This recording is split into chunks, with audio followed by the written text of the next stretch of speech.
से बड़ी जानकारी। हथियारबंद बदमाशों ने बुजुर्ग की निर्मम हत्या की है। हत्याकांड के बाद से इलाके में दहशत का माहौल है। बुलंदशहर से बड़ी जानकारी।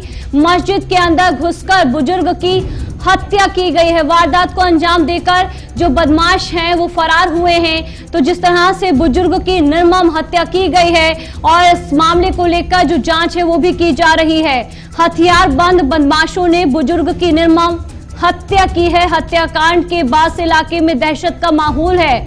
मस्जिद के अंदर घुसकर बुजुर्ग की हत्या की गई है। वारदात को अंजाम देकर जो बदमाश है वो फरार हुए हैं। जिस तरह से इस घटना को अंजाम दिया गया है उससे जो इलाका है और इलाके के जो लोग हैं वो दहशत में हैं। तो हथियारबंद बदमाशों ने मस्जिद के अंदर घुसकर बुजुर्ग की हत्या की है। ये तस्वीरें भी आपके सामने है उस मस्जिद की। और देखिए जो पुलिस प्रशासन है वो भी इस मामले को लेकर जांच में जुटा हुआ है। पर इन सब के बीच सवाल है कि वो बदमाश कौन थे, क्योंकि देखिए यूपी के बुलंदशहर से ये बड़ी जानकारी आप तक पहुंचाई जा रही है।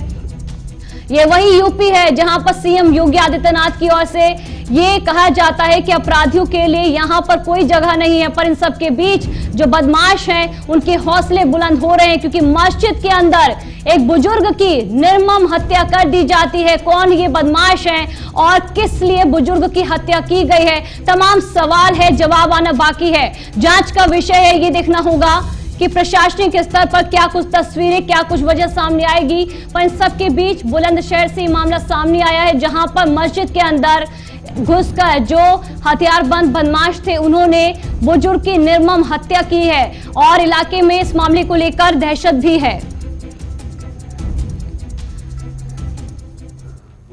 इद्रीस नाम के व्यक्ति सुबह नमाज पढ़ने जा रहे थे, तभी उनकी हत्या कुछ लोगों द्वारा कर दी गई है।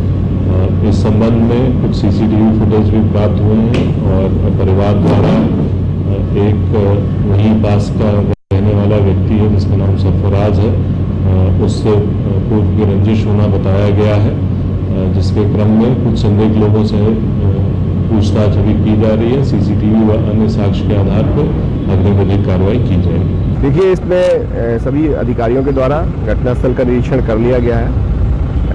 जो मृतक पक्ष है उसके द्वारा स्पष्ट रूप से बताया गया है कि इसमें उनके परिचित व्यक्ति के द्वारा ही घटना की गई है, जो उन्हीं के वर्ग से संबंधित है, जो बहुत स्पष्ट है और हम लोग उस पर कार्रवाई करा रहे हैं। अभी जो कुछ संदिग्ध लोगों को उठा करके पूछताछ भी की गई है घटना का पूर्णतः, क्योंकि ये नामजद तहरीर है और इसलिए इसमें हम लोग उन्हीं साक्ष्यों के आधार पर कार्रवाई करा रहे हैं। नामजद तहरीर जो अभी देखने को मिली है इसमें 3 व्यक्तियों के बारे में जानकारी प्राप्त हुई है। मेरे देखने को प्राप्त नहीं हुई है मुझे, पर नामजद उन्होंने लिख करके दी हुई है, जिसको कि मैं भी शीघ्र देखूंगा और उसके बाद आगे कार्रवाई। देखिए ये घटना विशुद्ध रूप से आपस की रंजिश और मुकदमेबाजी के परिणाम स्वरूप हुई है। जो नॉन लोग हैं।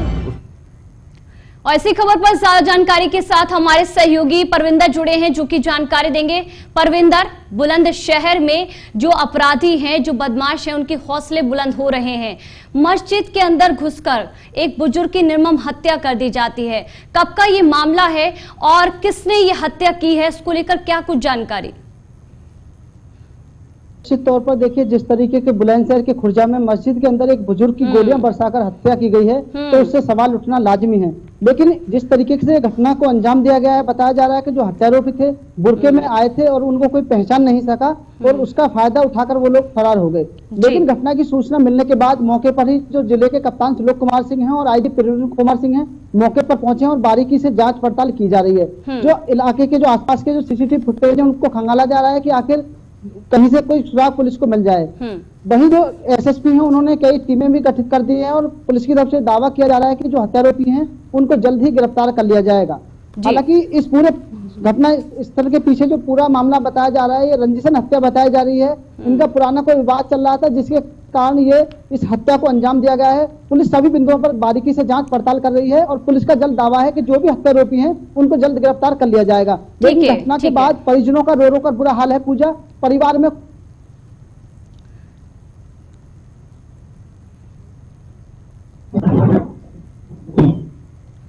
ठीक है परविंदर, एक और सवाल है, क्योंकि जिस तरह से आप जानकारी दे रहे हैं कि कुछ लोग मंदिर मस्जिद में घुसते हैं और बुजुर्ग की हत्या कर देते हैं, और विवाद भी आप बता रहे हैं कि पुरानी रंजिश को लेकर ये विवाद सामने आ रहा था। किस तरह का ये विवाद था और परिजनों को क्या किसी पर संदेह है, कोई डाउट है, किसी का नाम लिया गया परिजन की ओर से? जी निश्चित तौर पर पूजा, देखिए मैं आपको बता दूं कि पुलिस को एक तहरीर प्राप्त हुई है जिसमें 3 लोगों पर शक जाहिर किया गया हत्या का, जो एक सरफराज नाम का है, 2 अन्य लोग हैं। तो पुलिस उस बिंदु पर गहनता से जांच कर रही है और आईजी प्रवीण कुमार सिंह है, उनका दावा है कि इस पूरे प्रकरण को जल्द ही जो खुलासा कर दिया जाएगा और उसके पीछे कई टीमें जो लगा दी गई हैं, तो जल्द ही पुलिस का ये दावा किया जा रहा है कि जो ये पूरा हत्याकांड है उसका जल्दी खुलासा कर दिया जाएगा। लेकिन सवाल पूजा बरकरार है कि आखिर जब एक मस्जिद के अंदर इस तरीके से एक हत्या हो जाती है तो उससे जो कानून व्यवस्था उस पर सवाल उठना लाजमी है। वहीं जो मस्जिद का जो प्रशासन है, प्रबंधक है, उनकी भी ये कहीं ना कहीं नैतिक जिम्मेदारी बनती है कि जो मस्जिद में आने वाले लोग हैं उनकी भी तो कुछ पहचान की जाए। लेकिन वो बुर्का पहन के जिस तरीके से पहुंचे थे तो वो उसका फायदा उठा करके लोग हत्यारोपी जो फरार हो गए। ठीक है, देखिए मस्जिद का ये मामला है, वहां पर लोगों की भी मौजूदगी होगी यहाँ पर। क्या किसी ने देखा कि ये बदमाश कौन थे या पकड़ने की कोशिश की गई लोगों की ओर से इन बदमाशों को? जी बिल्कुल पूजा, देखिए जिस तरीके से वहां गोलियों की झंझाहट हुई तो वहां पर जो भगदड़ अफरा तफरी का माहौल मच गया। मस्जिद के अंदर जो लोग थे जो नमाज के लिए आए थे वहां पर भगदड़ मच गई, तो कोई भी लोग अपनी जान किसी ने उचित नहीं समझा वहां किसी को पकड़ना और वो सभी लोग वहां से भागकर फरार हो गए। प्रवींद्र, एक और सवाल है, मस्जिद है, मस्जिद में सीसीटीवी भी होगा, क्या इसको लेकर कुछ जानकारी कि सीसीटीवी में इन बदमाशों के चेहरे जो हैं वो कैद हुए हों? पूजा, देखिए जो पुलिस की टीमें हैं वो इस पर काम कर रही हैं। जो सीसीटीवी फुटेज है मस्जिद सहित जो आसपास की सीसीटीवी कैमरे लगे हुए हैं उनकी फुटेज है उसको खंगाला जा रहा है, लेकिन अभी तक कुछ फुटेज ऐसी हाथ नहीं लगी है जिसमें स्पष्ट ये हो पाए कि आखिर इनकी शिनाख्त हो सके। तो कहीं ना कहीं पुलिस इस बिंदु पर जांच कर रही है कि जल्द ही पुलिस का दावा है कि जो हत्यारोपी है उनको गिरफ्तार कर लिया जाएगा। सीसीटीवी फुटेज की माध्यम से लोग दावा कर रहे हैं। जी